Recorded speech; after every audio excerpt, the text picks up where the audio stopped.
Greetings. Hello. All right. Yes. Yes. Good motto for the start.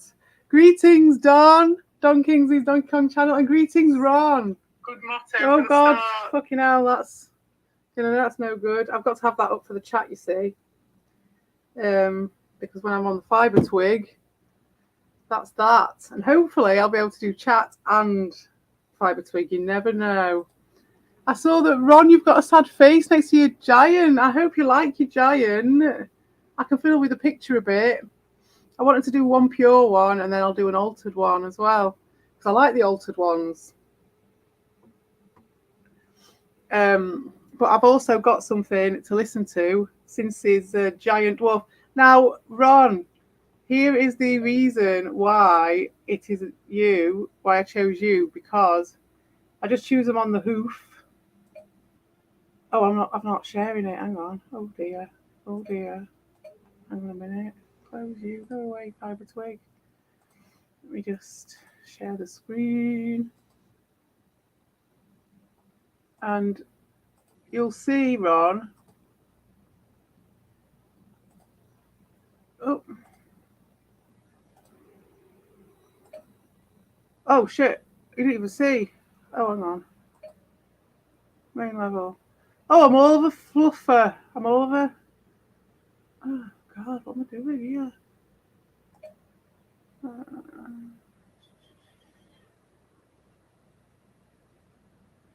Hey! Hello. Hey up, Dorshin. Hey up, Ron, the star of the show. And hello, CP's White Knight and Optimus Prime Rib. Oh, Darius' stream. Oh, what a shame. Did anything good happen in it? Give us a report. What happened? Who was there? What did he talk about? What was he playing? Anything interesting happen? I'm just trying to remember how I bought the level a second. No, I don't really want to bought the game. I just want to go back to the quit. There we go. Okay. So, oh dear. Fibre twig. Hang on a minute.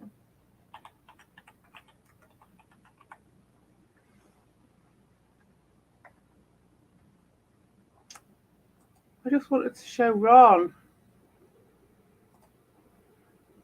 I've got to start again now. Bloody hell. Right, so I just wanted to show you, Ron. This is why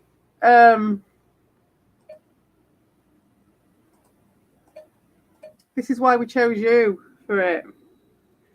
Can you even see it? I think you can. It's just not playing on mine. All right, yeah. So it looks a bit like you. It looks a little bit like you, I thought. So on your avatar, anyway, not not in real life. So I'm going to put the music on lightly. And you're a giant. You know, you're a giant amongst men. So you're not a dwarf. That was the thing. It was like, I'll show you. It's like the old dwarf watching over the forest labyrinths. Well, you do watch over the forest labyrinths, definitely. And you're a bit old, aren't you? You're not as old as me, but you're getting on. But you're not a dwarf, so we know that. So I made you into a giant dwarf. So that's that. And then I've also got, yeah, exactly. Prince of Fallen firing into his diaper while James Cameron. Is he still there? I thought he'd fucked off, James. Sucks DT's cock. Indeed, they all cocksuckers. Having a great time as always. Come on, I need a bit more detail than that Optimus Prime Rib. Come on. Can't leave us on that juicy dangler. Oh, well, there is that as well. I should have made him into a really big, fat, squishy. Well, that'll be the next one that I'll do, a big, fat, squashed. With like a really tight t-shirt on. All right, Vic. Hello, I'm at it again. Me and you on both ends of the spectrum of fibre twigging. So I'm wondering if this might even be the last level. Oh, Jesus. You are a giant, look. I wasn't wrong. And I'm already fucking up on the fibre twigs. It's the first time I've had a go at this level. So we'll see how tough Ron is. He's massive, look. Massive. Imposing, that's what I put in the AI, an imposing giant with the proportions of a dwarf. Oh. And you'll see on your shield in your picture, Ron, it's got a sun, a Mayan sun in it, and a temple in the background somewhere, which is especially for you. Oops.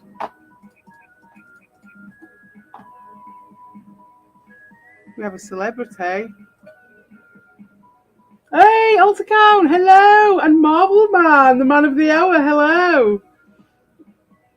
Reminds me of yesteryear. Yes, definitely of yesteryear. Reminds you of Marvel. What character would you say this was out of Marvel? That goes out to anybody. The first time I played Fiber Twig was when probably my mum had it when she had it at hers and I. So the early I think it came out in 2004, so probably at the time when my mum got it. And then I just had a quick play on it, and then when it was lockdown, I rediscovered it, and I played the whole thing. I sat up and I just played the whole thing. The X-Men. What is his special power? And is he a specific X-Men, or is he his own X-Man? Is he a new one? Is he a new form of X-Man, or is it one that we already know about? I can't even remember him. All of them. It's a long time ago. I used to watch the cartoon in the 90s. That was good, that. I enjoyed that. That was one that I liked. And that was good for me because I didn't used to like some of that stuff was like so annoying to me with the female characters and stuff. But that one was a good one. I hate it when I waste a brass button.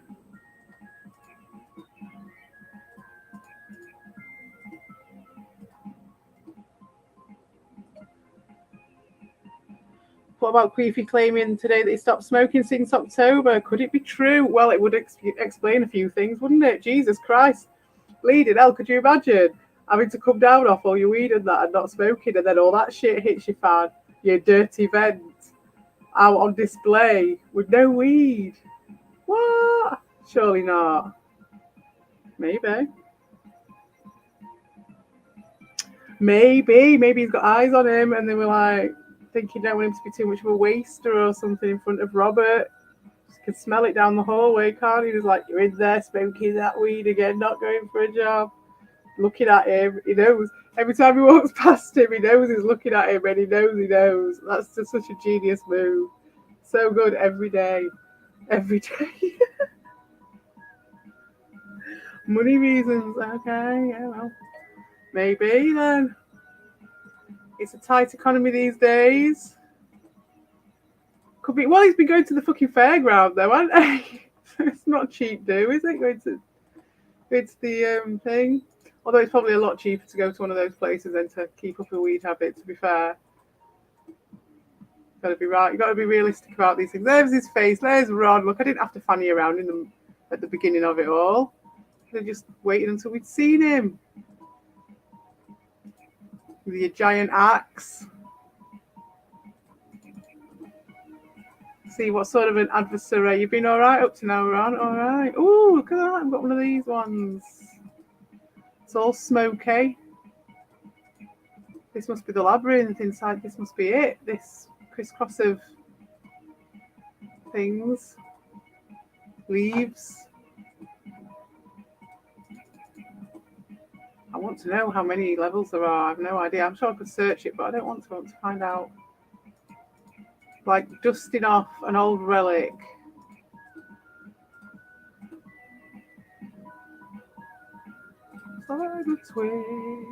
Cyber Twig. Now that'd be a good one, wouldn't it? Just doing a remake of it. Cyber Twig, like Biocop.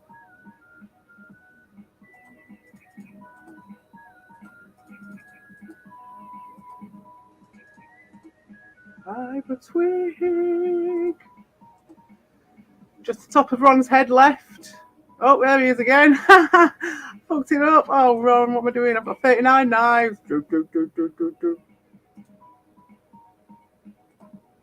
Not knives. Even if you came at me with 1,000,000 knives, 1,000 knives, infinity knives, actually hammers.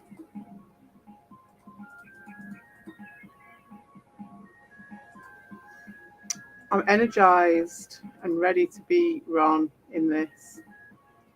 I'm ready for my victory.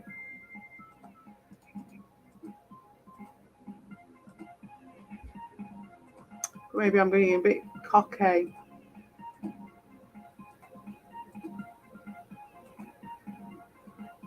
Oh, I wouldn't have thought it would let me do that. There you go. Oh. Surely there's got to be more then. Maybe Ron is the end guy. Ah.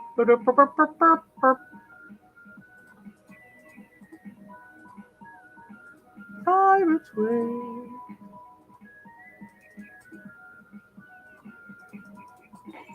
Oh man. Gives me a chance to check you the chat though. Money reasons. 10 pages is slowing down. He is a handsome giant dwarf, isn't he? He's beautiful. Where's the Herbie Express's conductor at the pizza shop or the nightclub? I don't know what you're talking about. I don't know what you're on about. It is a step in the right direction for him, to be fair. I mean, it's going to take more than that to sort that out, though, isn't it? Do you know what I mean? Fucking hell. 15 years. Doesn't he ever play a Marvel video game? That's shocking. No, well, no. I have no idea what he's played at the moment. Doctor Doom. Yeah, Punisher's good. Oh, yes. What's his name again? The guy from... Oh, yes. I liked him. He was easy on the eyes. What's his name? Oh, yes, the Punisher.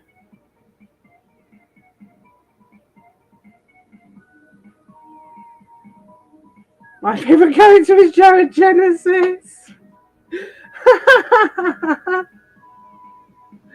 Unbelievable. Is he in Marvel? I thought he was DC.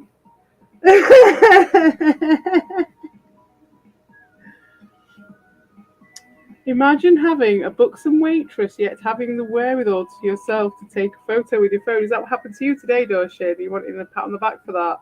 Well done. You creep. You're forgetting who you're talking to. Go and tell Ricardo that story. He'll be impressed. No offence, Ricardo.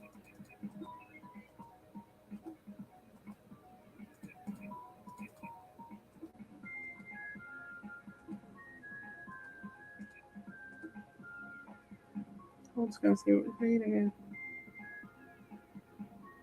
again. Travel back in time when it was acceptable for society to eat children.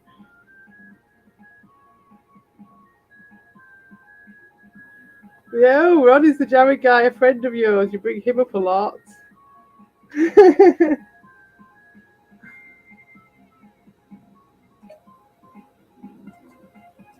Does Jared Genesis still go around to Darius's then? Was he there? Is Optimus Prime Rib still here? Optimus Prime Rib, what was Jared Genesis' movements today in at Darius's? Give us all your information. Or anyone else who happened to be there.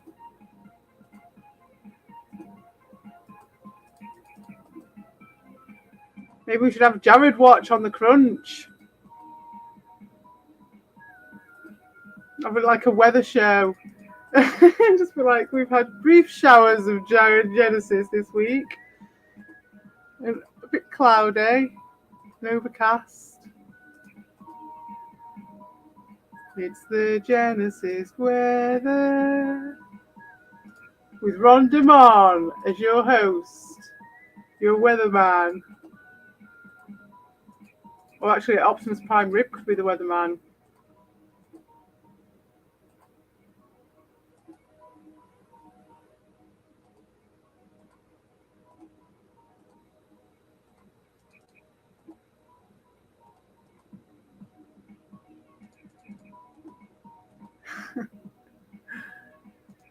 though.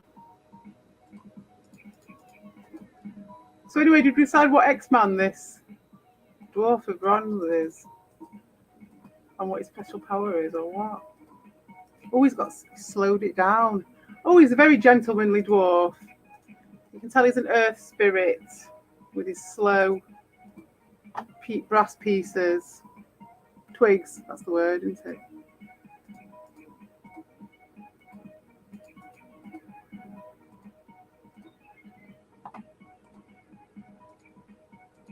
Oh, I think it would have gone. Yes, look at that. Beautiful. Well, well, well.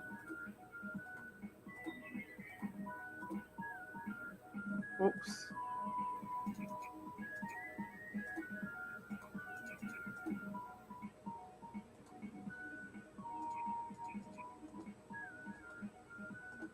Damn it, I do it all the time. There we go.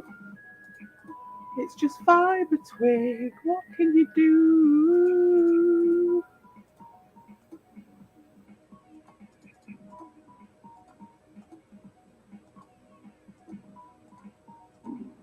Ooh, fireworks.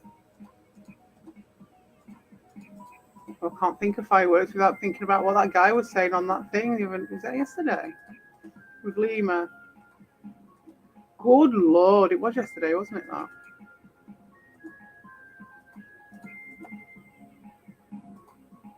Imagine that. Going down there all that time from 300 feet down, and they got to like ridiculous. What I don't even know. I can't remember what it was. It was like 3,000 or something stupid, weren't it? 3,000 feet. Mental. So like from 300 to 3,000 feet with it just banging. Could you imagine that? It's just shocking.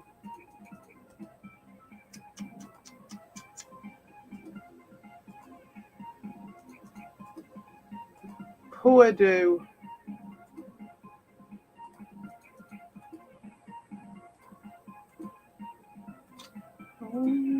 Oh, look at this, I'm doing well. I reckon I can't have many left. Look how many bloody things I've got. You know, you never get that at the beginning, dear, or unless I've got some serious bossage to take on. I can't see why I'd have all that stuff.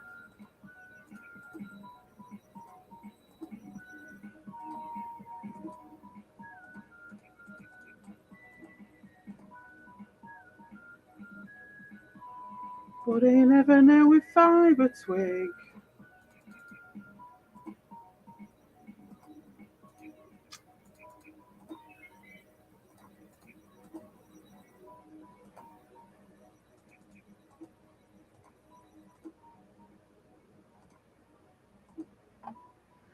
Hmm.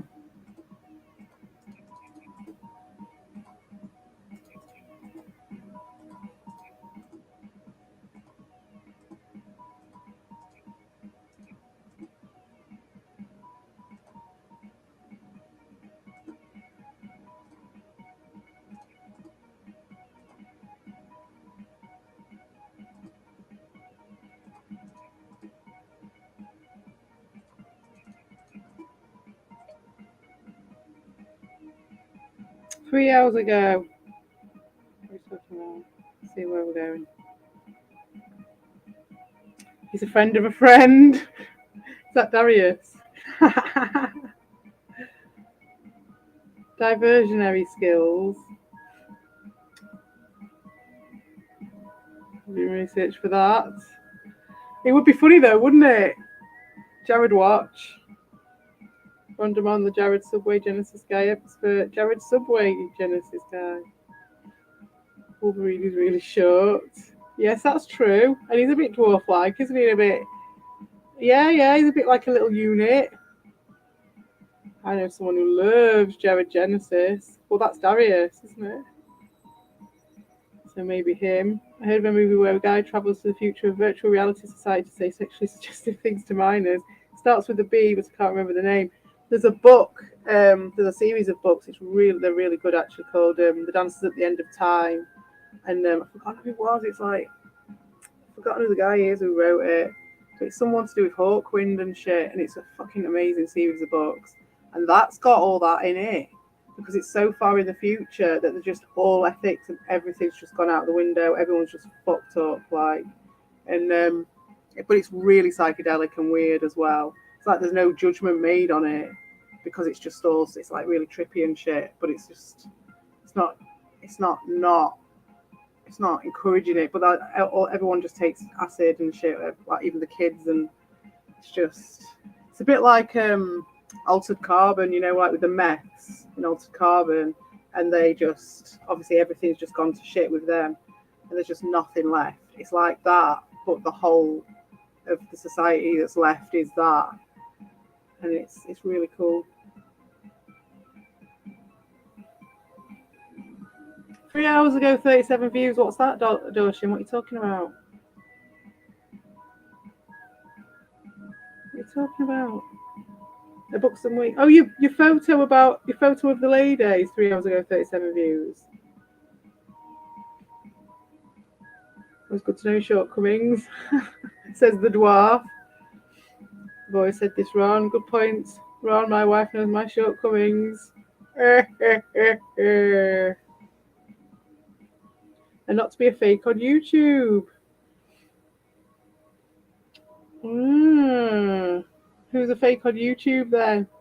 Mine are 47 seconds long. I don't know what you're on about. Hey up, Don Kingsley's Donkey Kong channel. Why do I owe Master System Marceau an apology? James Campbell. Who would he be then? Who would he be? Which character would he be? Imagine a dwarf who can wrap his chicken legs around your waist. Big no do. Right, see, I actually managed to read it and kind of play along at the same time. Kind of. I'm getting better.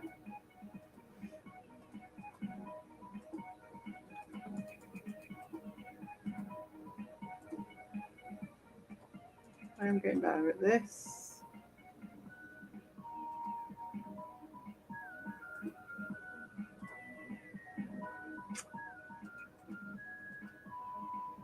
Oh.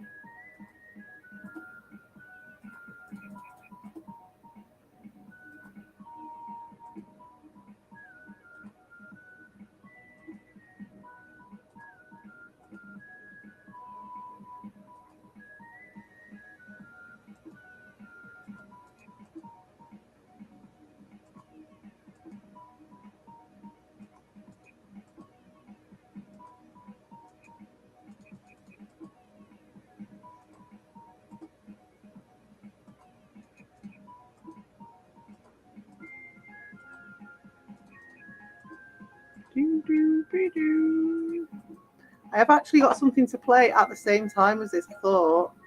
I don't know how it'll work. Oh.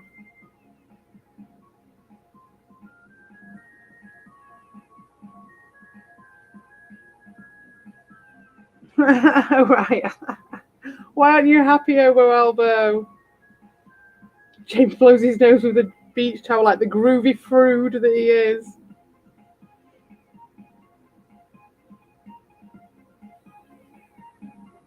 Oh my god. I'm sure there's someone with a nose, a special nose power. Does Marvel Man know if there's a special nose power? Big Nose James is set up in the Shrek universe. Yes! Of course! Yes, in the hot tub in the middle of the forest protecting Queen Estella, a 400+ pound mythological creature that is Queen of the Cheese Kingdom. Yes, definitely. Oh my god. Like the mythical bog blatter beast.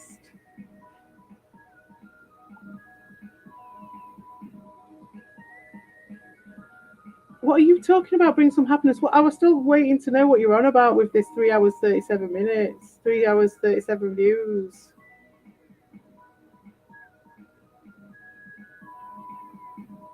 Dorkalicious. Dorkalicious. That what the fuck? Why do I know that name? Why do I know that name? Why the hell? Why do I know that name? Dorkalicious. Is that from like the Eco days? No. I know that name. I asked you earlier, Hobo Albo, is it the anniversary? I thought it might have already been. I thought I felt the time when it might have already been, or have I missed it? Or is it actually later? It doesn't. Is it the anniversary? Like, or you just?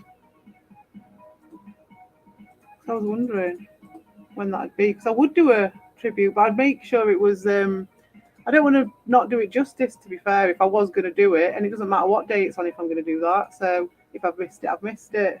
I'd just do my own tribute whenever I wanted. That's what you do for your friends. Doesn't matter, does it? It'd be nice to be able to acknowledge the date, but I wouldn't be too pissed off if I didn't. I'd do a nice video, some ducks in it. What I'd like to do, I was thinking about it after you'd left that message today. I was actually thinking about it, and I was like, what would I do for a tribute for Rambling Man? And I thought one of the best tributes you could do would actually to ask Gen X if he had any of those, if he had that old video of him and Rambling Man when they did that talk about music. And they did a few, didn't they? They did a couple of streams about music, and get him to re-upload those. That I think that'd be a good tribute to Rambling Man. So I wonder if Gen X will see this, but I could ask him. I thought that'd be nice, but I don't know when the anniversary is, because I'm assuming it's not today, or maybe it is. I have no idea.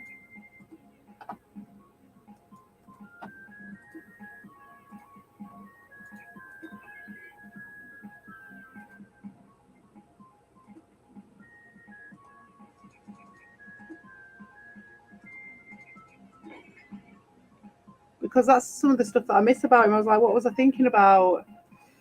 What do I miss the most? And it's like stuff like that, like the eclectic older generation edition. It just, as soon as he went, it was a massive loss, in my opinion. He was a fucking troll, don't get me wrong. Do you know what I mean? He wasn't a saint in any way, but he was one of the family, and he was older. He was the older one, him and Gen X, and it was no coincidence to me that as soon as he went, that's when Dean really went in on everything as well, because there was no one, like, there was no voice of reason who was like he had to stand underneath or respect or anything. No older person, because he just went in on Gen X straight away.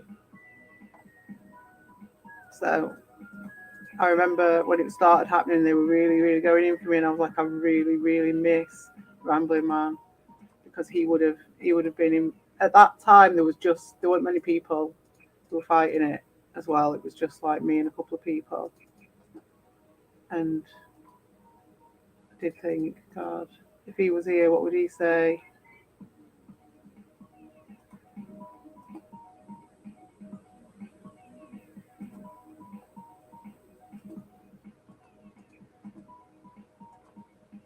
But there we are.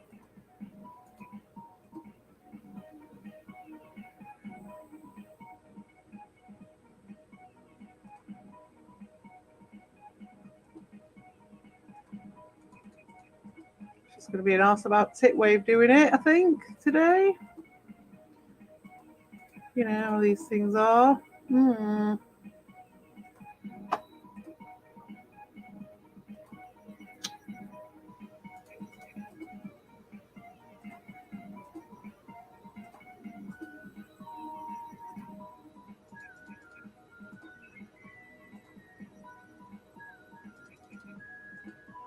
Mm.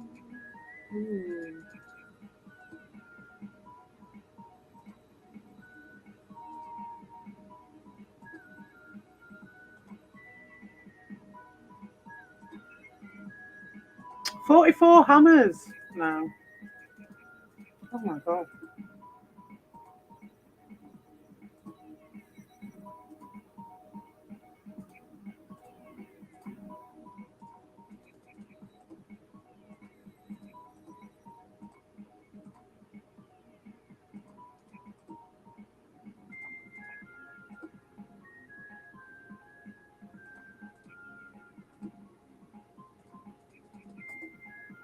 Yes. So anyway, I don't know. probably a bit dangerous to stop it here. I just get caught out if I haven't got too much of a buffer zone. Oh. Oh, magic, magic, magic. Yes. Let's see. Tragically. Tragic, not magic, because I can't bloody use any of this shit.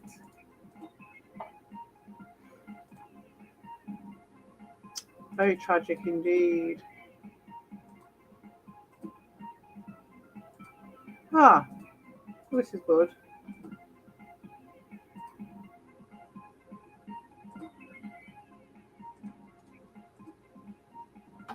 Oh shit.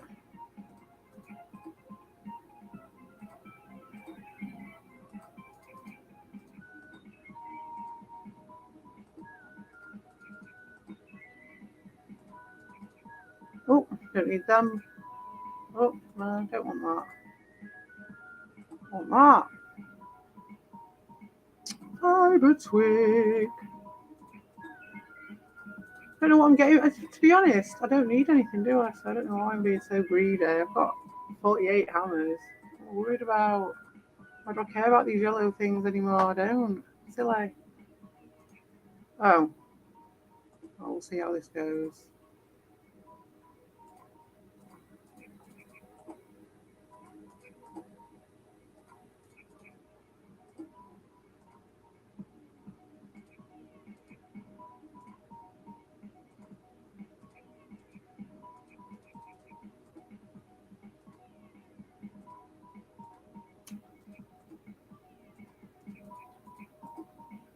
Oh, between. Oh no, I need that.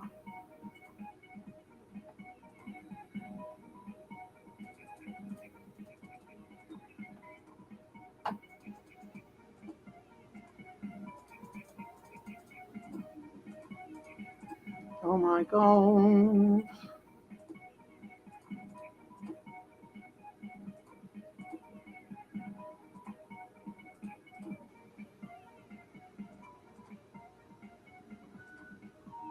Oh.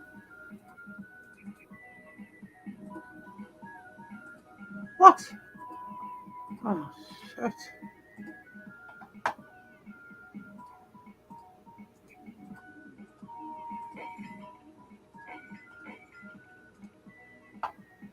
Mm-hmm.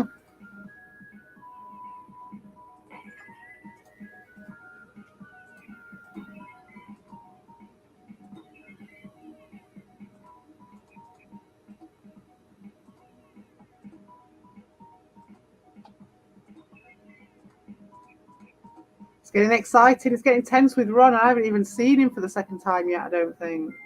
Or if I have, I was so enthralled with his labyrinth that I haven't actually noticed him. But I haven't seen him the second time, I don't think. Which means there's still a lot to go on here. Unless I'm making sense where there is no sense, and maybe the second sighting is just before the end. I think that's what happened with the dog, actually. With Dorshin, the pissy, fucking scabby piss dog. Oh shit.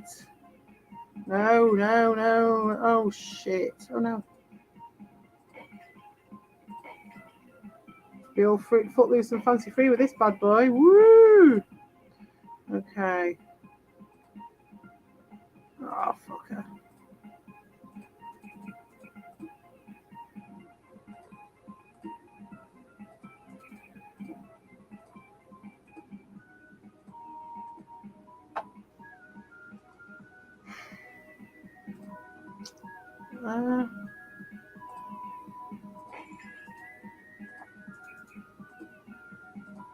I got rid of all them bendy ones and all. Oh well. I'm sure I'll get more. Oh, I don't need them anyway. Oh.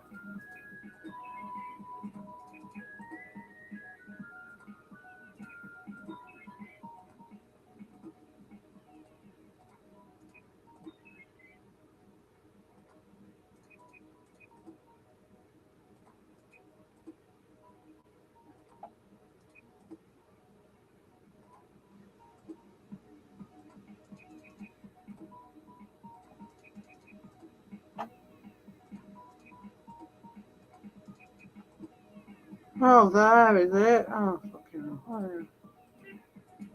Ooh, oh my God. Ron, what are you doing, man? Look at this. Unbelievable. Oh my God, Ron. Oh my God, Ron. What are you doing to me? That's fucking ridiculous. Okay, if I hadn't been so... If I'd have been a bit more prepared, I think I'd have been alright. But I was a bit backed up. I turned up. Right. Oh shit. Get the hammer out. This is like, which ones do I get rid of? Oh my God. Don't even know. Maybe I should have got rid of more of the wiggly squigglies.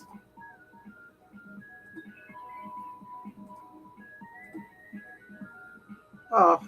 Oh well. I'm a twig.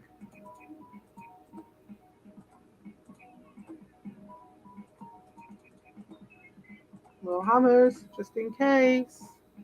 Like, how the hell? That's what I'm talking about. That's what I was moaning about. How am I supposed to? Am I supposed to just go up? I suppose. And just hope for the best.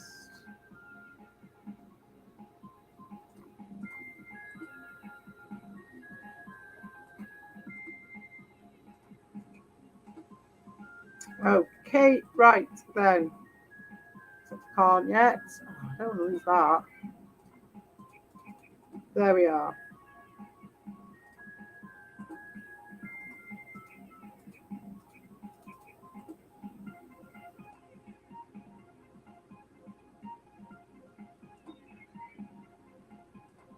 Oh my God. This is fiendish. I wonder if this is the last level.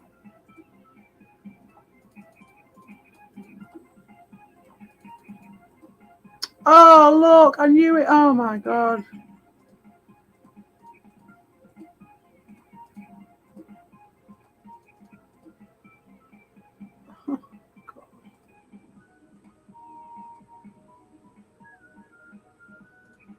Oh shit, come on, come on.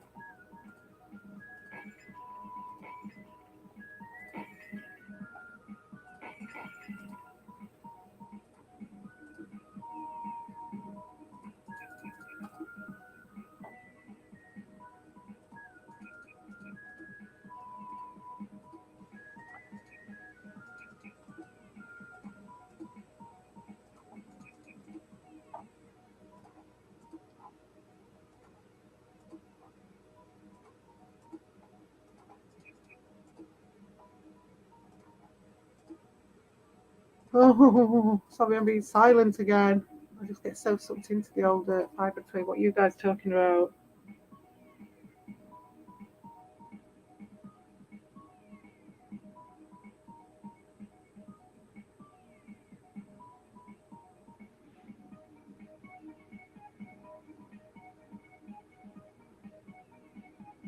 It doesn't matter of the date. Well, I want to know when the date is. Well, I suppose it doesn't matter then, does it? We'll just do it whenever. Do you want to do one? Do you want to do one? Well, I'll do you one at some point when I got a chance. I won't have a chance tomorrow, but maybe at some point I'll do you one. Hobo Albo. I'll do you a Rambling Man and Hobo Albo, as requested by Hobo Albo, tribute.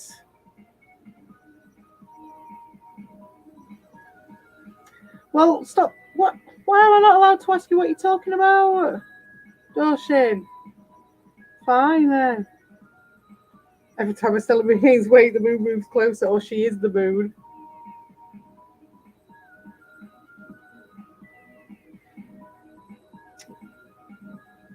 Is this something that he's done recently, or is this just an old one? I get very mad when rambling isn't respected properly. Tiny click, my kids. Yeah, pretty deep. Very true.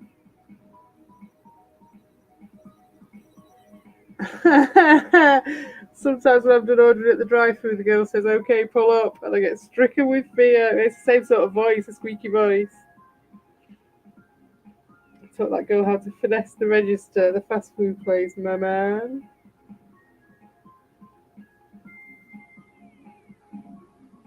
Oh, Fat air. Like heavy water or whatever it is.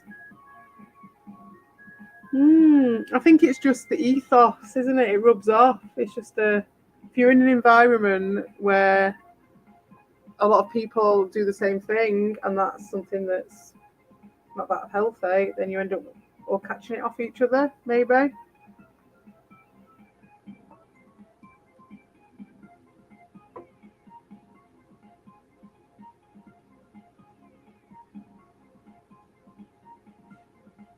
Is that the real Albo who got triggered by a channel based on a video game character? Well, yes.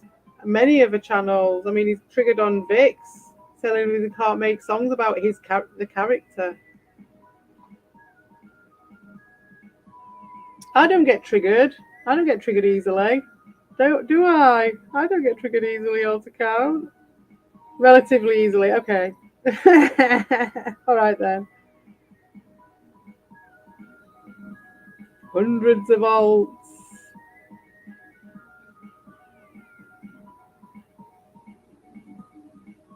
Thousands of volts. How many have you got, Doshin? What's your top level? Nelda said they had 8. Last time I asked him. Oh. Fuck.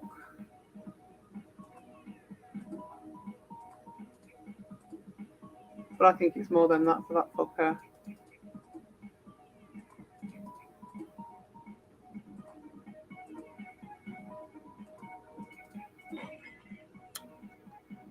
What am I supposed to do with that? All my plans.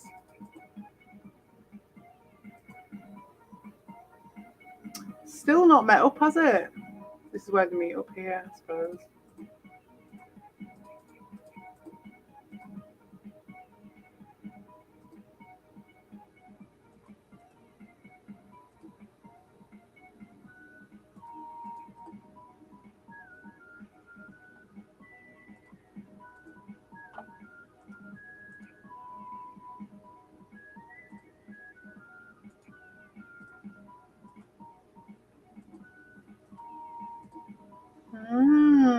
Oh, do you think that might be the top?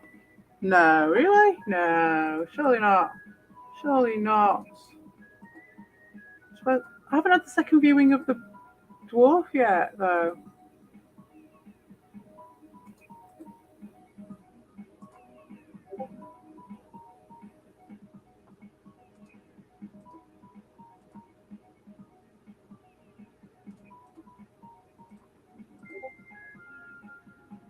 Is that me? I can't see it if it is me. Because it is me, isn't it?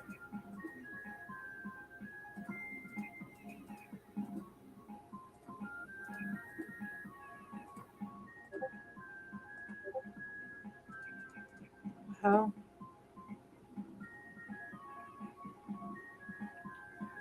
Oh, thank you, CP's White Knight. Nice to see you. It's good tonight. Oh, look, the magic has come. Now my champion is here.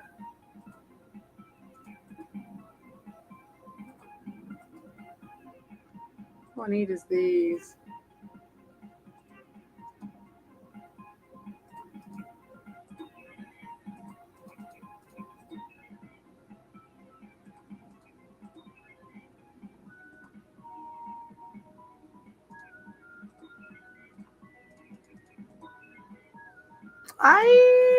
All right, yes, so it's not. Ooh, there we go again with another set of fireworks. I'm glad it's not over. I would have felt a bit jibbed, I think.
The chi. Oh, yeah. Okay. Fair enough.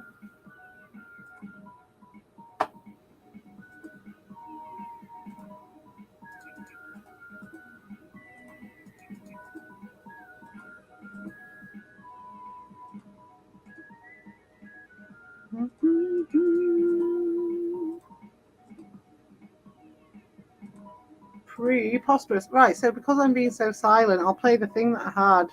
Because I'm fighting a dwarf, right? So I thought I'd put this on.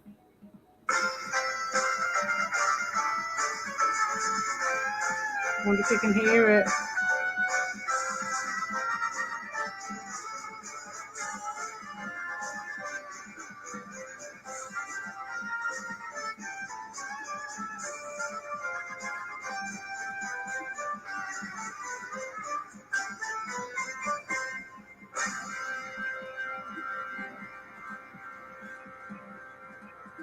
Describe, using diagrams where appropriate, the exact circumstances leading to your death. Saunders had been dead for almost 2 weeks now, and so far, he hadn't enjoyed a minute of it. What he wasn't enjoying at this particular moment was having to wade through the morass of forms and legal papers he'd been sent to complete by the Department of Death and Deceased Rights. It was all very well being sent a 5-page booklet entitled Your Own Death and How to Cope with It. It was all very well attending counseling sessions with the ship's metaphysical psychiatrist and being told about the nature of being and non-being, and some other gunk about this guy who was in a cave but didn't know it was a cave until he left. The thing was, Saunders was an engineer, not a philosopher, and the way he saw it, you were either dead or you were alive. And if you were dead, you shouldn't be forced to fill in endless, incomprehensible forms and other related nonsensica. You shouldn't have to return your birth certificate to have it invalidated. You shouldn't have to send off your completed death certificate, accompanied by a passport-sized photograph of your corpse signed on the back by your coroner. When you're dead, you should be dead. The bastard should leave you alone. If Saunders could have picked something up, he would have picked something up and hurled it across the grey metal room. But he couldn't. Saunders was a hologram. He was just a computer-generated simulation of his former self and couldn't actually touch anything, except for his own hologrammatic body. He was a phantom made of light, a software ghost. Quite honestly, he'd had enough. Saunders got up, walked silently across the metal-grilled floor of his sleeping quarters, and stared out of the viewport window. Far away to his right was the bright, multicolored ball of Saturn, captured by its rainbow rings, like a prize in a gigantic stellar Ookla game. 12 miles below him, under the plexiglass dome of the terraformed colony of Mimas, half the ship's crew were on planet leave. No planet leave for Saunders. No R&R for the dead. He caressed his eyelids with the rough balls of his fingers, then glanced back at the pile. The mind-bogglingly complicated hologrammatic status application form, accident claims, pension funds, bank transfers, house deeds. They all had to be completed so his wife, Carol, no, his widow, Carol, could start a new life without him. When he'd first signed up, they both understood he would be away from Earth for months on end. And obviously, things could happen. Mining in space was dangerous. That was why the money was so good. If anything happens to me, he'd always said, I don't want you to sit around. Oh, here comes the second viewing of the giant dwarf. Someone terrific. Ron, come on. What a stupid, fat, dumb thing to say.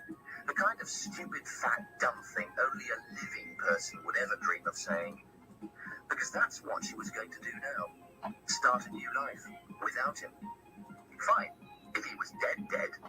If he'd just taken delivery of his shiny new ephemeral body and was wafting around in the ether on the next plane of existence, fine. Even if there was no life after death and he totally ceased to be, then again, absolutely fine. But this was different. He was dead, but he was still here. His personality had been stored on disk, and the computer had reproduced him down to the tiniest detail, down to his innermost thoughts. This was not the deal. He wanted her to start a new life when he was gone, not while he was still here. But of course, that's what she'd do. That's what she had to do. You can't stay married to a dead man. So even though she loved him dearly, she would eventually have to start looking for someone else. And she would sleep with them. She would go to bed with them. And hell, she would probably enjoy it. Even though she still loved him. She would, wouldn't she? She would meet Mr. Terrific and have a physical relationship, probably in his bed. His bed! Their marital bed! His bed!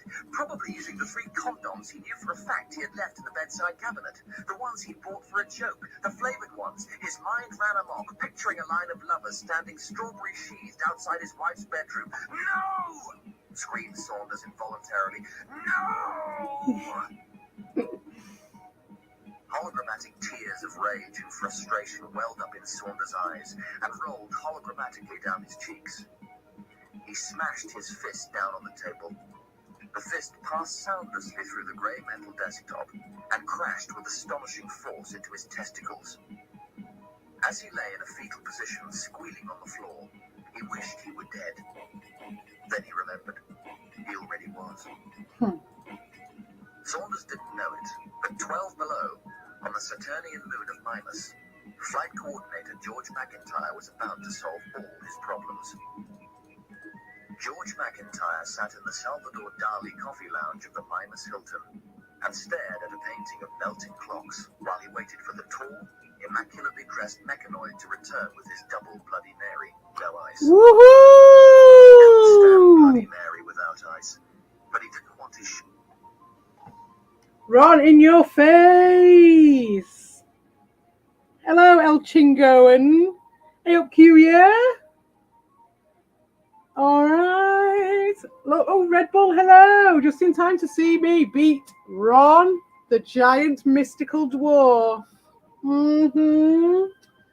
Quite a challenge in some ways. It was very separated off and I had to join it up.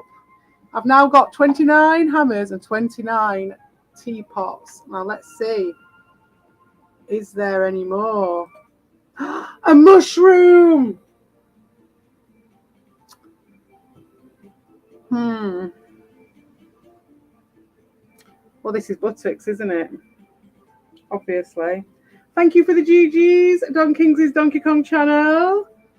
Buttocks the mushroom. You've had it, sunshine. You've had it playing hide and seek with mushrooms. How interesting. Okay then. Let's see. I'll show that. Right. I know, not load game. Next level. Off we go again. hand set the cubes clanking around in the glass and advertise his nervousness when his visitors arrived. 5 minutes later, they did arrive, and McIntyre wished they hadn't. When he turned and caught sight of them, the heat left his body as quickly as people leave a Broadway first night party when the bad reviews come in. There were 3 of them, big men. They each had the kind of build that looks stupid in a suit. Shoulders tiered from the neck, thighs like rolls of carpet, biceps and triceps screaming to be released from the fetters of the finely tailored lounge suits. The kind of bodies that only look right and natural in posing pouches. In suits, no matter how expensive, and these were expensive, they looked like kids who'd been forced into their Sunday best, all starched and itching. McIntyre couldn't shake the feeling that they were yearning, aching to get nude and start oiling up. They didn't say hello and sat down at his table. One of them took up both spaces on the pink sofa, while the other 2 drew up chairs from a nearby table and squeezed into them. The armrests were forced out into a tired V to the accompaniment of an uneasy creaking sound. McIntyre just sat there, smiling. He felt as if he was sitting in the middle of a huge barrel of sweating muscle. He was convinced that if he shook hands with any of the 3, he would immediately die from an overdose of steroid poisoning. He wondered, though not too hard, why one of them was carrying a pair of industrial bolt clippers. The tall, immaculately dressed mechanoid came up and served McIntyre his Bloody Mary. All three of the men ordered decaf coffee. While they waited for it to arrive, they chatted with McIntyre. Small talk, difficulties parking, the decor, the irritating music. When the coffee came, McIntyre pretended not to notice that they couldn't get their fingers through the cup handles. The man on the sofa lifted up a briefcase and fiddled clumsily with the lock. For a moment, McIntyre found himself feeling sorry for the man. Everything was too small for him. The briefcase, the coffee cup, the suit. Another one. Then he remembered the bolt clippers and stopped feeling sorry for the man and started feeling sorry for himself again. The case eventually sprang open and the man took out a fold-out 3-page document and handed it to McIntyre with a pen. McIntyre explained apologetically that it was impossible for him to sign the document. The three men were upset. George McIntyre left the Salvador Dali coffee lounge of the Mimas Hilton, carrying his nose in a Mimas Hilton coffee lounge napkin. The four Astros paid the fare, leaving the smallest of small tips, and staggered through the jabbering crowd and up the steps into the Los Americanos casino. Lister flicked on the for-hire sign and decided to take the hopper down Central and back towards Mimas Docks. He slipped the gear into jump and braced himself. The hopper leapt into the air and landed with a spine-juddering crunch 200 yards down Eastern Avenue. The hopper's rear legs retracted into the engine housing, then hammered into the ground, propelling him another 200 yards. As it smacked into the tarmac-addamed 3-lane highway, Lister's neck was forced into the hollow at the base of his skull, further aggravating an already angry headache. The hopper's suspension was completely shot to hell. Lister began to wish he'd never stolen it. Hoppers had been introduced to Mimas 30 years previously to combat the ludicrous congestion which had blocked the small moon's road system so badly that an average Miamian traffic jam could last anything up to 3 weeks. People had been known to die of starvation in particularly bad ones. Hoppers, which could leapfrog over obstructions and spend most of their time in the air, helped ease the problem. True, there were a fair number of mid-air collisions. There was always the possibility of being landed on by a drunk-driven hopper, but by and large, you reached your destination in the same season you set off. Lister watched with envy as another hopper overtook him with the easy grace of a frolicking deer. The next landing was the worst. The hopper hit a metal crane cover with such violence, Lister bit his cigarette in half, and the I had this song tip for fell between his ages. thighs and rolled under the seat of his pants. I thought we could have had this one for the sad Scabby Dog song. And tried to sweep the butt onto the floor as the hopper leapt madly down the busy highway like a Oh, the sad story of of something was burning. the king smelled like of hair. zombies. And since he was the only thing in the hopper The that had hair, zombie it was fairly safe to assume some buttock part of him was on fire. man. Oh, Some part of him that no. had hair. He He liked is all the parts of him but a that had hair. host They were his favourite bits. of what he His once eyes searched was. desperately for a place to park. Oh, Forget it. dearie me. In London, people parked wherever it was possible. Oh, zombie In Paris, people buttock parked where it wasn't possible. man. On Mimas, people parked on top of the people who parked where it wasn't possible. Stacks of hoppers, 3, sometimes 4 high, lined the avenue on both sides. A typical Saturday night on Mimas. The thick air hung heavy with the smells and noise of 100 mingling cultures. The trotters, Miamian slang for pavements, were obscured by giant serpents of human flesh as people wrestled their way past the blinking neons of casinos and restaurants, the on-off glare of bars and clubs, shouting, screaming, laughing, vomiting. Astros and miners on planet leave going wallet bulging crazy, desperate for a good time after months of being incarcerated in the giant space freighters that now hung over the moon's shuttleport. The Earth had long been purged of all its valuable mineral resources. Humankind had emptied its home planet like an enema, then turned its rapacious appetite to the rest of the solar system. The Spanish-owned Saturnian satellite of Mimas was a supply center and stop-off point for the thousands of mining vessels which plundered the smaller planets and the larger moons and asteroids. Smoke began to plume from between Lister's legs. Still nowhere to park. Traffic blared and leapfrogged over him as he skewed across lanes, fighting to keep control. In desperation, he grabbed the thermos flask lying on the passenger seat, struggled with the unfamiliar cap, and poured the contents into his smouldering lamp. Oh, I shouldn't have done that. A hiss Shouldn't have done signaled that. the end of the cigarette. There was a second of delicious relief. Oh, Then fucking he hell. smelled coffee. Hot coffee. Piping hot coffee. Piping hot coffee that covered his loins. The pain had already hit him by the time he poured the bottle of upholstery cleaner he found in the glove compartment over his thighs.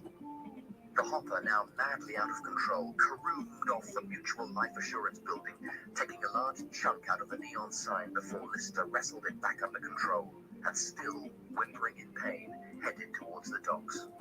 The man in the navy blue officer's coat and the blatantly false moustache flagged down Lister's hopper and got in. 152nd and 3rd, he said curtly, and pressed the tash, which was hanging down on the right-hand side, back into place. Terrible tale of Asked the Lister amiably. mushroom. Absolutely not, said the man in the blue officer's coat. I am an officer of the Space Corps. He tapped the gold bars on his lapel. And I do not frequent brothels. I just thought, what with 152nd and 3rd being slap bang in the middle of the red light area? Well, you're not paid to think. You're Quite a paid to good drive. impression of him, actually. Lister flicked on the hired sign, slipped the hopper into jump, and bounced off to the district Quite the funny. locals affectionately called I Shagtown. think they didn't get on with each other after a while. Jolted clear of his face. Chris Barry and What the snake's wrong with the suspense? what's his His head face? disappeared into the soft felting of the cab's Ray roof. Charles. That's what I heard anyway. I think they were probably alright now, but I'm sure they It's the roads. didn't get on with each Lister other. lied. They stopped at a blue light. At right angles to them, 30 If hoppers my Red sprang Dwarf forward like a herd of erratic gazelles being pursued trivia by a pack of is wolves. still valid. I can't even remember. I used to know a lot about it What's though. what like? Said the man, feeling his jaw, convinced a tooth had been loosened in the last This lap. isn't actually the Being in the best Space Corps, of being an astro, books, in my I was sort of opinion. My thinking of favourite signing up. is Who are you Last really? Human. So good. Such a good Do book. you need any qualifications? But it's the third one in the Exactly, but they series, don't just accept any and it's body. when the two I know writers what you split get. off. So this book was written by the Lister two felt writers of the fair and answered series, button he found and the second concealed book in under the dashboard of series the taxi and added a was few written by the dollar two pounds onto the people. fare. And the The third lights one, Last changed, Human, and they was nudged off, conversation one impossible. guy, and it was Lister whoa. had been trying to get off Mimas now for nearly 6 months. How he got there was still something of a mystery. The last thing he really remembered with any decent clarity Oh, here he is, was Buttocks celebrating his himself. birthday back on Earth. He and 6 of his very closest friends decided to usher in his 24th year by going on a Monopoly board pub crawl around London. They'd hitched a ride in a frozen meat We'll have truck to make from a Liverpool, right art piece. and I did arrived one at for lunchtime Ron, at obviously, the for Old today, but I haven't Kent done the ones of Vanquished A Foes drink yet. at each of the squares was the plan. It will They started happen. with hot toddies to revive Yeah, that them will from the happen. ride. In Whitechapel, they had pina coladas. King's Cross Station, double vodkas. In Euston Road, pints of Guinness. The Angel Islington, mezcals. Pentonville Road, bitter laced with rum and blackcurrant. And so they continued around the board. By the time they got to Oxford Street, only 4 of them remained. Hmm. And only 2 of the 4 still had the power of speech. His last real memory was telling the others he was going to buy a Monopoly board because no one could remember what the next square was, and stepping out into the cold night air, clutching 2/3 of a bottle of sake. There was a vague, very vague, poorly lit memory of an advert on the back of a cab seat. Something about cheap space travel on Virgin's new batch of Delhi Lightspeed zippers. Something about Saturn being in the heart of the solar system, and businesses were uprooting all the time. Something about it being nearer than you think, at half the speed of light. Something about 2 hours and 10 minutes, and then a thick, black, gunky fog. He woke up slumped across a table in a McDonald's burger bar on Mimas, wearing a lady's pink crimpline hat and a pair of yellow fishing waders, with no money, and a passport in the name of Emily Birkenstein. What was more, he had a worrying rash. He was broke, diseased, and 793 million miles from Liverpool. When Lister got drunk, he really got drunk. He brought the hopper to a crunching halt on the corner of 152nd and 3rd, outside a garish neon sign promising girls, girls, girls, and sex, sex, sex. I bet I could do the rest of it with just these Said the man teapots. in the navy blue officer's coat, surreptitiously regluing his moustache. Oh, we've got issues. We've got issues. Offering authentic Minean cuisine. What's going on? Said Lister as he shortchanged the officer. Do you want me to pick you up? He really didn't feel like cruising around in the bone-juddering hopper for another fare. I don't Red mind Dwarf, you're right. Q's a smeghead. glass Me. various BB types with What's the view corners deleted? sealed Hobo wet Elbow's windows. been done out. Oh, fair enough. And wait round the corner. How long will you be? Well, I'm led to believe the Minean bladderfish is particularly exquisite, and I would be insane if I didn't at 15 or least try the 17 legendary what? meaty squid soup. Plus, of course, pudding, brandy, and cigars. Say 10 minutes? Call it 20 to be on the safe side. Keep Don Kingsley away from women. And saw his Oh. friend strike purposefully. I shall defend the lady from the notorious womanizer Don Kingsley. Oh, thank you, CP's White Knight. I appreciate your efforts on that one. I shall always champion being the lady. Thank you. Lister locked the door of the hopper. Evil the Good Hope is a good man. You're right, there he is. Although I should never call CB the C word again. Well, thank you very much. What could be nicer, he thought, than smoking Spanish tobacco and drinking Oh, right, yes. Spanish coffee? You are, well, King and Queen together, you and Evil. Vigorously rubbed by a man with a cheese grater. He was Yeah. sick of this armpit of a Hundreds of alt accounts, Don, I've heard. If not thousands of alt accounts. I don't know how you manage it. That's the most I've heard of. I think. I asked Level 1 how many he had once. I can't remember, it was going on for like 15 or something. Yeah, man. He pulls the strings, Q pulls the strings here. Because officially, he didn't exist. Officially, Lister wasn't here. Oh, what's my favourite character from Red Dwarf? Oh, it's hard, isn't it? It's hard. I think it probably is Rimmer. I really like the cat. Which he attempted to solve by stealing taxi hoppers It's a tough one. It really is. each evening, or at I was least saying, oh, Dorshin, don't you think that Don Kingsley's Donkey Kong channel sounded a bit like Talkie Toaster with one of his on one of his things? conversation in a single cab. You can't get a Talkie Toaster, but you can make your own. I've seen a thing of how you can make your own. It looks quite simple, actually.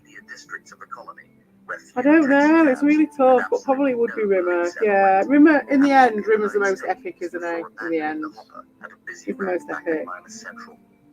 But then also there's a lot of good stuff with Brighton. When I was a kid, I went through them all. I went through phases of liking each one, and I was like team Lister for ages. But yeah, it ended up being Rimmer every time. Quite regularly, he felt compelled to hit the Rimmer, bars, yeah. breaking clubs, and blow every single penny Cat's a good one, cent. yeah. Cat's a second. Yeah, there's some of the best lines that ever came out of that show came from the cat, in my opinion, yeah. But I think Rimmer's just got the most in the story as well in the book, the story of Rimmer. And I think in the later series, as they did put some of that in, didn't they? But yeah, the character of Rimmer's better. Male Holly forever. I've met him, you know. I gave him a kiss once. Male Holly. Norman Lovett. He was doing some stand-up. He was quite good, actually. He wasn't that good, though. He wasn't as good as you think he would be. Outside the hopper, two pimps were having a It's Red Dwarf, Don Kingsley's Donkey Kong channel. It was brief, and for the most Yeah, part, man, that's what I thought, Q. You go full British, and we are fighting a dwarf, or we were fighting a dwarf, see? on the hopper's windscreen. Lister double-checked the door locks, and suddenly found it important to read the A to Z of When is season 2 of your show, Newbins? He was only half aware of the hopper gently rocking from side to side You as the mushrooms. two men rolled on his Oh, bonnet. dear me. Doesn't sound very nice, that, does it? See what Hobo And a says. second, slightly smaller ear joined the first on his windscreen. What the hell's happening? You walk down the street if you want to talk to homeless bums. And used his window wash. When the windscreen cleared, the ears had gone. I don't know what that means, Ron. On Vagabond, what's Mugroso? So wild, in It fact, Kelly the Miamians had instigated an 8-day calendar so that everybody could have 2 Sundays to recover I don't from Saturday know. night. Sunday 1 That's and it. Sunday 2. I don't Then understand back that to one, work Ron. on Monday. I want to know what that means. Lister looked at the hopper clock. 40 minutes since the man in the blue officer's coat had gone No. into his meal. People don't have to speak in English in here He at slipped all. his taxi Absolutely driver's not. nightstick up the arm of his jacket, Absolutely not. stepped over the body of In a fact, I dead prefer that body, people don't. and dashed across Especially the since I'm property actually learning to the building Spanish. with the girls, It's girls absolutely sign. fine. I hardly can tell, but if I can't tell, then I'll ask. Not You that they know. actually made love. Not anymore. They hadn't made love for the last 4 years. Neither of them had been capable of it. Dennis was into bliss, and Josie was a game head. Dennis huddled in the shop doorway, tugging the remnants of his plastic Macintosh around his knees for warmth. His hangdog eyes. Yeah, Hobo Elbow was cool, to be fair. I was chatting with Hobo Elbow. It was cold. He Um, was sweating. His stomach had bunched itself into a fist. I was having a and chat with. trying I'm going to do punch Hobo its way out Elbow of his mouth. a tribute for He the hadn't Rambling eaten Man. for 2 days. His last meal had been Especially a for slice of him. pizza he'd stolen off a drunk Astro. But it was a different kind of hunger that was gnawing him now. He took out a long, empty polythene bag. Not fully, I don't know. Not very well at all. I've got to I can't remember what level I'm on Duolingo. Not doing bad. Though if you asked him now, he But I'm probably not couldn't I'm not smell brilliant at it at biochemistry. all. Josie was sitting by his side, laughing. She'd been laughing for nearly an hour. Her long, once blonde hair was matted into a series of whips, which lashed at her pale, grimy face as she tossed her head, giggling idiotically. Of the two, she was the really smart one. Josie had a first-class degree in pure mathematics. Only right now, she couldn't even have counted her legs. They'd met at the New Zodiac Festival 6 years earlier, when the Earth's polar star had changed, and the entire zodiac had to be realigned. Everybody shifted one star sign forward. Josie had moved from Libra to Scorpio, and Dennis had changed from Sagittarius to Capricorn. It was a turning point in both their lives. They both felt so much happier with their new star signs, and along with the other 5,000 or so space beatniks who'd gathered for the 4-day festival in the Sea of Tranquility, they'd taken many, many drugs, and talked about how profoundly the shifting constellations had changed them, and how maybe the Druids were the only dudes who'd ever really got it right. Now they were on their way to Neptune for Pluto's solstice, when Pluto took over from Neptune as the outermost planet of the solar system. They'd been traveling for 5 years, and so far, they'd only managed to bum their way up to Saturn. Still, they weren't in any particular hurry. The solstice wasn't going to happen for another 50 years. So Dennis scanned the street for a roll, while Josie sat beside him laughing. Across her brow gleamed the metal band of a game head. Underneath it, needle-thin electrodes punctured the skull and burrowed into her frontal lobes and hypothalamus. The game started out actually as a game. It was intended as the zenith of computer game technology. Tiny computer chips in the electrodes transmitted signals directly to the brain. No screens, no joysticks. You were really there, wherever you wanted to be. On the inside of your head, your fantasies were fulfilled. The game had been marketed as better than life.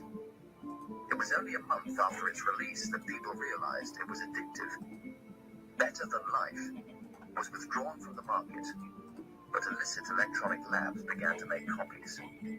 It was the ultimate hallucinogenic, with only one real major drawback. It killed you. Once you entered Better Than Life, once you put on the headband and the needles wormed into your mind, it was almost impossible to get out.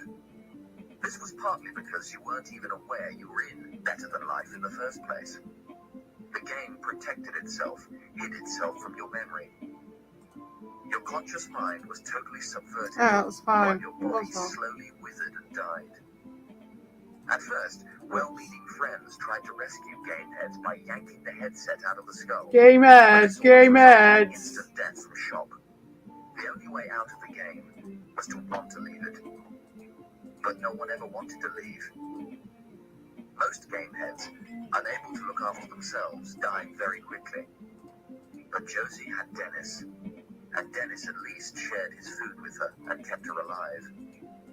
When Josie first bought the headset from a South African game dealer on Callisto, she'd urged Dennis to get a set too. She wanted to try multi-using, when two or more headsets were connected together so the users could share the same fantasy. But Dennis was into Bliss. Bliss was a unique designer drug. Unique for two reasons. The first was that you could get addicted to Bliss just by looking at it, which made it very hard for the police to carry out drug busts.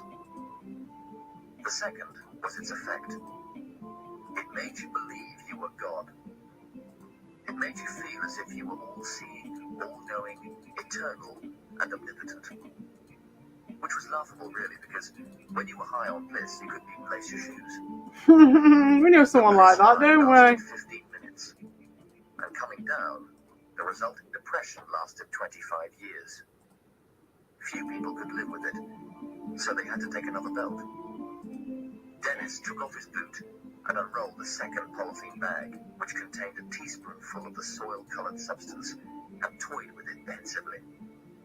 He always saved a final belt for when he needed to roll someone for money, which was what he was going to do right now. Lister should have known better. He'd been on Primus long enough to know not to turn round when he heard the voice. He should have put his head down and run, but he didn't. And by the time he worked out what was happening, it was too late. "Stop, my son!" the voice bellowed, and Lister twisted to see the Bliss freak in the plastic Macintosh swaggering towards him in a mysterious way. "Dost thou knowest who I am?" Lister's eyes darted from side to side, looking for an exit, but the Bliss freak edged him into a doorway, and there was nowhere to go. "Dost thou knowest who I am?" "Yes." Yes, you Robo Albo. "Yes," he said aloud. "You're God, right?" Dennis beamed and nodded sagely. The mortal had recognized him. Not everybody did. "That's right. I am God, and I have cometh to thee for a mighty purpose. I need some of your mortal money." Mr. nodded. "Look, I'm completely strapped, man. I've got absolutely nothing on me. Not a bean." The Bliss freak sighed heavily, trying to contain his wrath. "Would you like me to call down a mighty plague and lay waste this entire world?" "No." Lister shook his head. "Would you like to be turned into a pillar of salt?" "No." Lister shook his head again. "Then give me some money." "Look, I've told you, I'm broke." The Bliss freak stuck his right hand into the pocket of his ragged raincoat. "I've got something in here that can hurt you." Lister eyed him up and down. He wasn't that big, actually. And what did he have in his raincoat pocket that could hurt him? A lightning bolt? He decided to stand his ground. "I don't believe you," he smiled pleasantly. The Bliss freak took his hand out of his pocket and showed Lister what he had in there that could hurt him. It was his fist. He swung it round, hitting Lister on the side of his face. The punch had no strength, but it took Lister by surprise, and he banged his head against the edge of the door frame and went down. When he came to, barely 30 seconds later, his $53 pounds had gone, and so had God. Lister shakily made his way down the brothel's dusky-smelling staircase and stepped onto the red, thick pile carpet of the main reception area. Plastic Bloody palm hell. encircled a vast artificial heart-shaped lagoon in pink tile.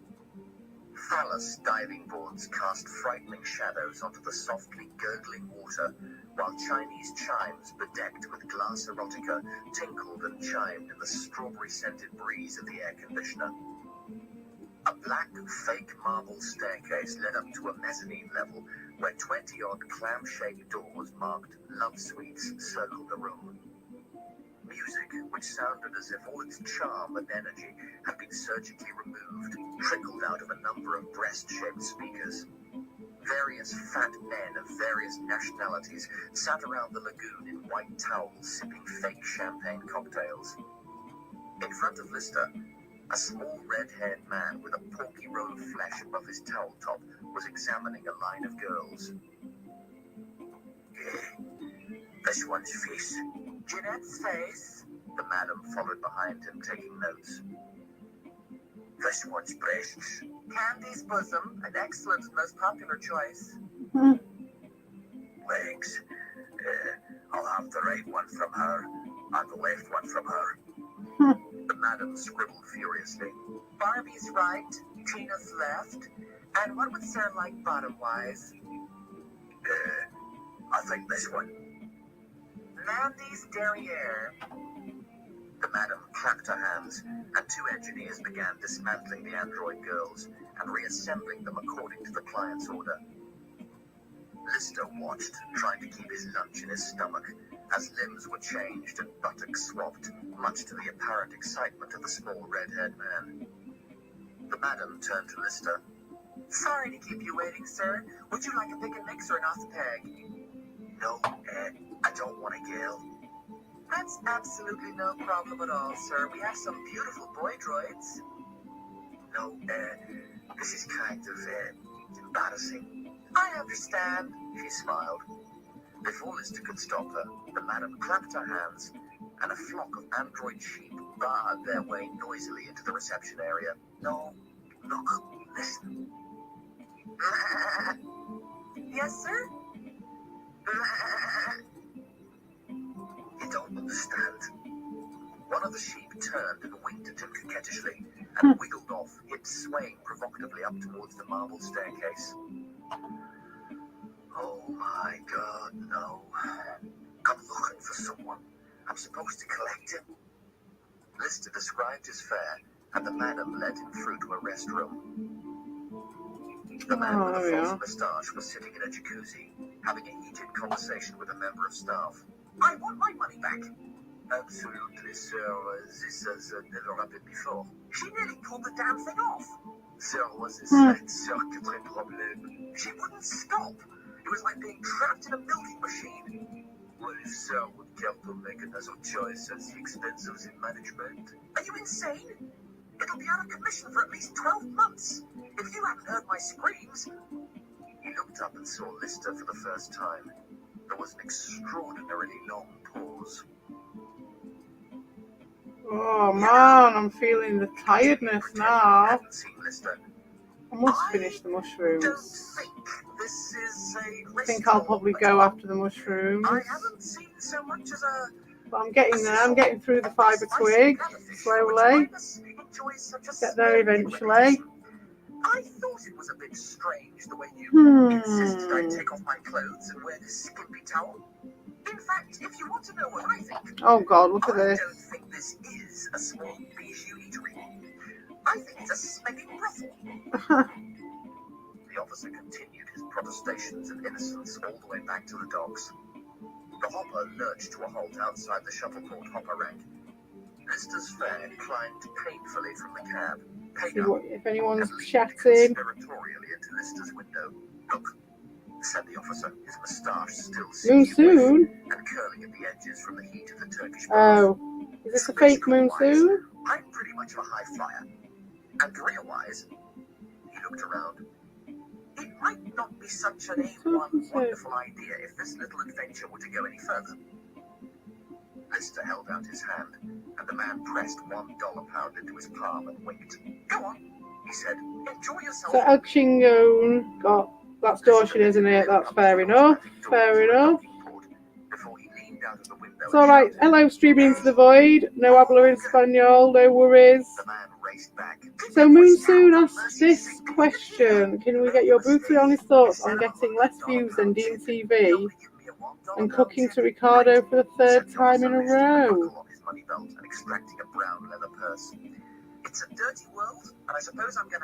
that talking to me? Because I find that odd. Because one, I'm not cooking to Ricardo.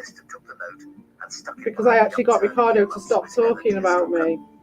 Very And good. now, if Just he ever provided we thinks, understand that this is the you end just of the don't get it, matter. because if he ever So, thinks don't he's try ever going to coming do back. that again, he Don't knows cross I'll do me, exactly okay? the same Sure, thing again. nobody crosses And Christopher it'll just Plummer be and another gets away thing. with it. So he knows that and I He closed know his purse, that we can move on which now was and we can be monogrammed friends, because he's never going to do that to me RJ again, BSc, because I've now moved SSC, it and forward, walked back you across the see. forecourt. But the thing about getting less views than Listerine Dean out of the window. TV, See you, Rimmer? what? One, I don't give a shit about views, and Said two, Rimmer absently. he's supposed to have like a 59k George channel, McIntyre so it makes faced the absolutely antique Smith & Wesson no in his comparison mouth at and all. pulled the trigger. His last thought was, I bet this doesn't work. But he was wrong. The bullet passed through the back of his head, killing him instantly, before it sailed through his rubber plant and ended its brief but eventful journey against the wall of his office. The rubber plant was surprised. Yeah, you If can the speak rubber plant Italian, had spoken, it wouldn't you can have speak said Italian, anything. Spanish, That's how surprised the rubber Portuguese, plant was. whatever you want. Over the last few weeks, it had witnessed the gradual deterioration of McIntyre's People could do medical whatever health. they want, Red Bull, when it But comes if the rubber to plant had a name, wrenches, I suppose. But it you would have as said, well, you welcome George to call people McIntyre is out not as well. the You're kind of welcome to do guy what to you commit want. suicide, or my name's not. El Chingo and his Whatever his Dorshin, name so would have easy been, now. He's at the had it mercy had of one. anyone. 3 medical Yeah, police that's it. duly Like, arrived, you know, Dorshin's followed by being a 2 bit of a doctors, knob the tart, but captain, you know, the he's morale my officer, mate, but and the ship's he's still head of not bad. security. They put McIntyre's body on a stretcher and took him away. 8 people in all passed through McIntyre's room, and not one of them, the rubber plant reflected rather bitterly, had expressed the What? slightest So this is a interest complete in mess. I don't understand what's bullet going hole on which here, went but I'll leave straight you through all the to middle of his that. favourite I'll let you leaf. enjoy whatever you're His doing biggest there. and greenest leaf. If The only Dorshin's leaf he was been banned, truly it's not the end of the world, 100% because happy Dorshin's with. back. Look, he's back The anyway, humans muttered so darkly that's not a about why problem. McIntyre would have What's done this such a question? thing. So I've had a question The from rubber Moon plant Soon knew, and a question from but it Red wouldn't have Bull. told them, So even Red if Bull, it did could you have. copy Moon Soon's question Saunders lay on the because brown someone leather banned it? couch in the medical unit. Yeah, well, I think It I'm was honest. silent I and think weird to the Moon naked Soon, I'm eye. a bit annoyed that The you're saying I'm antiretic getting was less views than suspended Dean half a TV. What the millimetre or fuck so is above that? it. That's not Dean. The whole That's not Moon medical image of Soon. Saunders' body was provided by He a wouldn't light be beam. so antagonistic with the The Dean light TV beam, shit at a all. What the minute fuck is that? projecting That's device Dean. the size That's of a Dean pretending to pinhead, be Moon Soon. hovered in the middle of his body, Ron was receiving right to ban data that from a account. hologram simulation suite, which it then transmitted into a 3D form. The effect was so convincing, so real, that all holograms bore a 2-inch high, metallic-looking H on their foreheads, so they could never be mistaken for living people. The stigma of the dead, not the mark of Cain the killer, but the mark of Abel the slain. And so Saunders lay suspended, at infinitesimal distance above the brown leather couch in the medical unit, trying to fend off a vision of his wife's seduction of the entire offensive line of the London Jets 0G football team. There was a being, the metaphysical psychiatrist was saying, and this being was called Frank How pathetic is that Saunders. he has to come to my little tiny fibre twig stream to do shit like that? Yes, About someone who hardly ever comes to see us. Probably for this reason that he gets so much shit off this pathetic, lonely ass loser. And all he's ever been able to do is scurry around and slurp off the edges of us. And now we've moved away, he can't do that. He has to come and pretend to be people. He can't come and like do his stupid holes with his stupid names. So he knows nobody likes him here. Nobody likes him. Even with his lies and all this shit, comes down to it, not even his own fucking supporters like him. And he knows it. Yes, I do. So now he's at the point where he's having to pretend to be other real people, Frank, which he never really had to do that before. has passed on to the So next just, plane that's, of existence. you've lost, Dean, haven't you? You've lost. You know that you've lost if you're doing that. The point There you go. is, Saunders said, Lost. if you have an eternal soul, then there's got to be something badly wrong when it's having a lot more fun than you.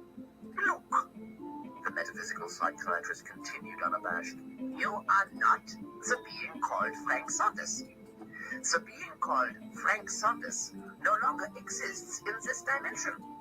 So who's lying on this brown leather couch talking to you then? You, Frank, are a simulation of Frank Saunders.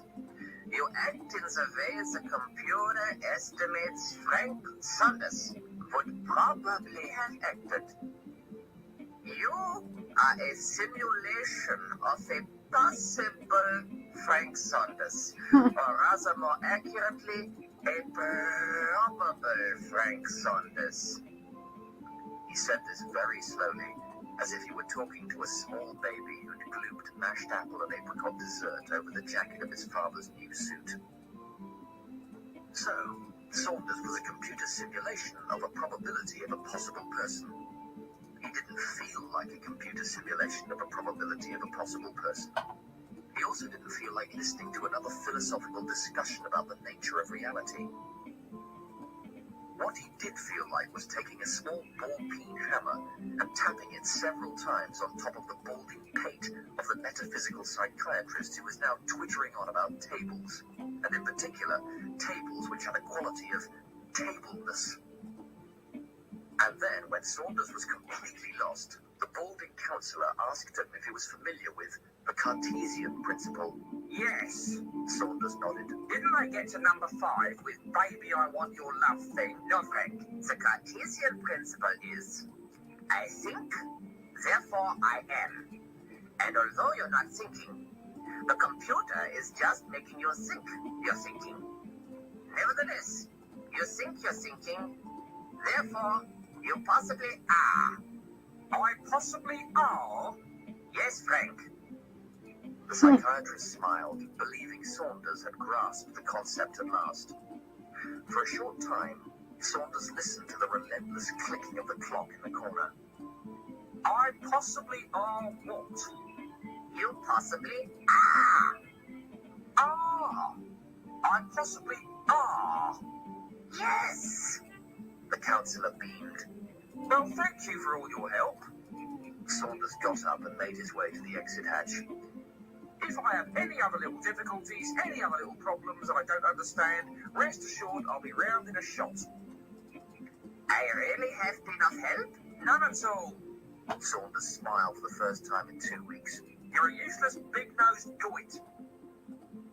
As Saunders turned to go, Viner raced through his holographic We know one of them and all. into the medical unit. Sorry, Frank, she said, turning to Saunders. Doesn't matter. It's not as if I am. I only possibly are, anyway. Viner crossed into the room, her face flushed from running. I've got some bad news, Frank. You'd better sit down. Saunders was a little bemused as to what could possibly constitute bad news for a dead man. As Viner relayed the news of McIntyre's suicide, the consequences began to dawn on Saunders. McIntyre was a flight coordinator. He outranked Saunders. Hologram simulation of a full human personality took up 40% of the computer's runtime and burned up enough energy per second to illuminate Paris for 3 years, which was why Red Dwarf was only able to sustain one hologram at a time. With his superior rank, McIntyre would take precedence over Saunders and become the ship hologram. So, he said slowly, I'm going to be turned off. Maybe not, said the psychiatrist. He committed suicide. Maybe he's unstable, not suitable for revival. Of course he is, Saunders said firmly. I'm going to be turned off. I'm going to die for a second time in a fortnight. He gave the air a celebratory uppercut and danced a little jig of joy. Smagging great! Surname? David. First name? I told you, David. Your name's David. No, it's David Lister. Caldecott sighed and reached for the Tipex. Lister gazed out onto the busy Minham Street and tried to read the sign on the window. Ertnek, Tnem Tiersa, Noitaraprok, Gnimim Retipuch.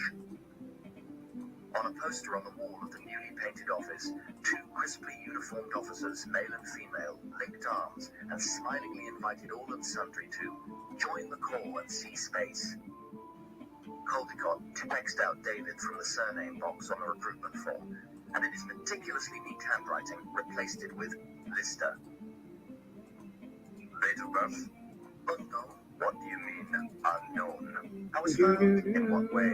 Found. Don't you know it was sad when the buttocks came back and said it was on me. Caldecott eyed him dubiously. And went to kiss the asses of the PSG. white PSG. uniform in the window of the recruitment center, projecting the Space Corps' corporate image, which was white and brave, Here he is. strong and smiling. He's even got his little red Once hat the soldiers on. had signed up, they'd learn the truth soon enough. In the meantime, it was his job to be white and brave, strong and smiling. He looked at the object sitting opposite him, presently working some unspeakable substances from the tracks on the soles of his boots with one of Caldecott's pencils. 4 or 5 gangly matted plaits dangled from under the fur-rimmed leather deerstalker atop a podgy face built for a perpetual smile. Short, fat fingers, the nails blotched white from zinc deficiency, scratched at the gap between the beginning of green, multi-stained combat trousers and the end of a t-shirt whose original colour was long lost in the mists of time. He looked like a casualty in a catering war, as if all the world's chefs had had a gigantic food fight and somehow he got caught in the middle. The kind of guy, Caldecott reflected, if his daughter had brought him home, he'd have shot both of them. Do you know when you were found? He smiled whitely. One sec, I think the cat's going after the snake. 55. Well, I need a date of birth for the form. When do you celebrate your birthday? Most of the time, actually. I'll put November the 1st, 2155. Not November. I was about 6 weeks old. That's alright, just rattling around. Caldecott reached for the Tipex again. How about October the 14th? Well, why do you want to join the Space Corps? What are you talking about? Mr. thought for a moment. I want, he said, to visit strange new worlds, to seek out new life and new civilizations, to boldly go where no John person has Disable, gone she's before. back. Did you get them back? Where's her Caldecott arms wrong? smiled wanly and wrote, Alright. possible attitude problem in the comments box. Larry Dagson. I know it's sending me to sleep a bit, this, to be honest. What level? What level? I'm hoping I'm finishing this level soon. Oh my god, I've used all of my things up. PhD And the lot. GCSE. Caldecott wrote 1 GCSE technical drawing. It's It doesn't really count that though, does it? Lister picked at a flap of rubber hanging from the sole of his boot. Why not? I failed. Caldecott took out the Tipex again and obliterated the word possible. If you'd just like to read this through and sign what I've indicated. Caldecott pushed over the application papers, picked up the phone, and stabbed in a 10-digit number. So many brass conditions of buttons. employment. He was signing up for 5 years, 5 long years. When he got out, he'd be pushing 30. An old man. You a snake. Snake. Want a bet? Cat. He wondered why he hadn't thought of this before. Join the Space Corps, get on an earthbound ship, and as soon as he got home, Right, let me go and see what the cat wants. Mr. David, AWOL. One He sec, signed guys. off the pen, including its metal chain and holder. Okay, said Caldecott, putting down the phone. The situation is this. There are 14 ships in dock, but no vacancies for anyone with your abilities. What are my abilities? You haven't got any. You'll have to enter a 3rd technician level. Technician? Repeated Lister, impressed. That's right, said Caldecott, smiling. A 3rd technician's duty basically consisted of making sure the vending machines didn't run out of chicken soup, mopping floors, and 1,001 other tasks considered too menial to bother the service droids. Caldecott didn't. You have no idea what my plans are Lister in the picture. and what the reasons are. You're just sad, Dean, Said Lister, putting on a pseudo that we have shown a strength. We have shown strength under adversity, because at the end of the day, it doesn't matter what happened with Ricardo, because no one is anywhere near as bad as you, and that's what this proves, is that anybody will put up with anybody around here. Well, there we go. Except you, because you're just that much of a piece of shit, and no one wants to be part of you destroying your child's life like you do. The tannoy announced and proceeded to make the same announcement. Oh, I'm going now anyway. I'm going now anyway. Dialects of Chinese. It's pathetic. Stubbed out their cigarettes But I was and just doing a finished couple of their beers, then reluctantly levels on this. I'm going to bed now surrendered anyway, over so he their can shoulders before joining in do with what he well-suited wants. officers and some grey-suited technicians. Don't talk about me either, Red Bull, if you don't mind, because it just feeds them. But you can do what you want. Oh, look at this. The gorgeous harpy. People pretended not to look at them. I don't know who the gorgeous harpy's going to be. Not unless you wanted your skull rearranged to resemble a relief map. Who do we have? What we're going to... This has got to be a joke. What we're going to call this one? They stopped at the huge My brain. Shut up, Chris Barry. I don't know if I like having a story on at the same time. All right, yeah, have a good oh, good, yeah. No, it's fine. They can do what they want. It's just what? That's Lima. Yeah, well, the thing is, I'm not a big fan of the drama farming, Red Bull. That's the thing, because they have got fuck all nothing. So I'd rather, if you want to go over there, do it on your own time. Don't talk about me. Don't talk about Lima. They're just desperados. If you talk about yourself, you know what I mean? Like, that's all I ask, is that you don't come and collect it up here to go and give to them, gathering it all up like some eggs or something. Oh, the pick. Oh, right. Okay. Sorry, mate. You know me, I'm just kind of used to being utilised. So thank you. Cool. Yeah, Lima. Exactly. Of course it's Lima. That is what she looks like as well. That is exactly right. Nice one. Yep, we're against Lima next time. She's going to love this picture as well. So, all right then. Cool. So I did two, didn't I? I did Ron, and then I did Buttocks. So now we're on Lima. Okay. So options. No, that's not all. There we go. Yes, goodbye, Legs Akimbo. And that was that. Thank you for coming, everybody. Thank you for coming and watching me not really talk very well again on the Fibre Twig, but I did put Chris Berry on for a bit, although it did fry my brain a bit, that, to be honest. Yes, that's Lima. That's my next, the gorgeous Harpy. That's my next opponent.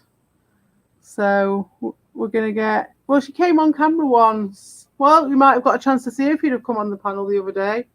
Or even come in the chat. Hey, Dorshin, instead of waiting and giving it to bleeding. We're not going to let you see a picture now, are you? What, so you can go and take it for Dean? You missed your chance, mate. Missed your chance. So, yes, thank you, everyone, for coming. Thank you, Dorshin, for coming. Thank you, Don Kings' Donkey Kong channel, for coming. Thank you, Red Bull, for coming and keeping everything shipshape and Bristol fashion. Thank you, Let's Party, for coming. And El Chingo's gone.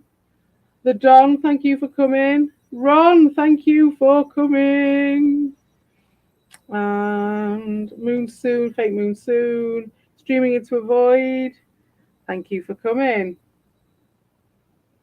Hobo Albo, thank you for coming. I'm sure you're fine, to be fair. I quite like your messages. Huya, hello, thank you for coming. What's we got? CPA's White Knight, thank you very much for your service, Sir Knight. Dorshin, alt account, yes, thank you for coming. I'm Vic, nice to see you.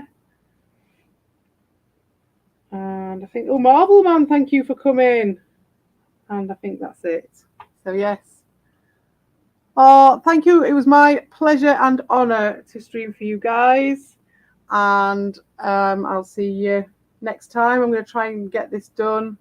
I'm busy tomorrow. And see if I can do it maybe in the evening on Saturday, possibly, to try and get... Unless we want to have the karaoke competition on Saturday. If you are stream sniping Dean, you can pass on to Lewis that I was wondering if he wanted to be part of a karaoke tournament for his honour. And so, yeah, we don't have to do it this Saturday, but we'll do it a Saturday. And there will be a prize. So anyone who wants to join in... And we are also looking for a third judge. Well, actually, I've not checked with Judge Judy if we can have her as a judge. We're looking for a third judge and some more contestants. So let me know what you think. I'll put something up in my community that people can comment on or something. All right, then. Thank you very much. See you later, guys.